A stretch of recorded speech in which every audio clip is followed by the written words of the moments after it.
સુરત શહેર પીસીબી પોલીસે હત્યાના ગુનામાં 15 વર્ષથી ફરાર રહેલા અને 10,000ના ઇનામનો આરોપીને તમિલનાડુથી ઝડપી પાડવામાં સફળતા મળી છે। આરોપી પોલીસથી બચવા જુદી જગ્યાએ નામ બદલીને રહેતો હતો। પોલીસ કમિશનર અનુપમસિંહ ગેહલોતે શહેર અને ગ્રામ્ય વિસ્તારમાંથી ગંભીર ગુના કરી લાંબા સમયથી ફરાર રહેલા આરોપીઓને પકડવા માટે વિશેષ મુહિમ શરૂ કરી હતી।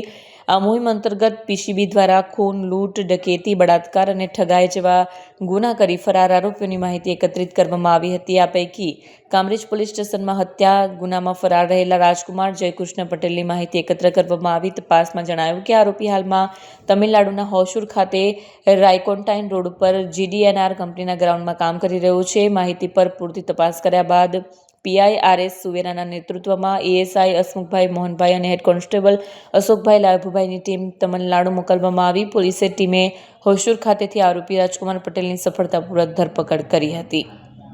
પોલીસ પૂછપરછ દરમિયાન આરોપીએ કબૂલાત કરી તેણે 22/1/2011ના રોજ પોતાના મિત્ર અભિમન્યુ, અશોક, અમરેન્દ્ર અને કલ્લુ સાથે મળીને ભરત પ્રસાદ પટેલના સાથે જૂની અદાવતના કારણે થયેલ ઝઘડામાં મૃતકના માથા પર લોખંડની પાઇપથી હુમલો કરી ખૂન કર્યું હતું। આ ગુના બાદ તે ફરાર હતો।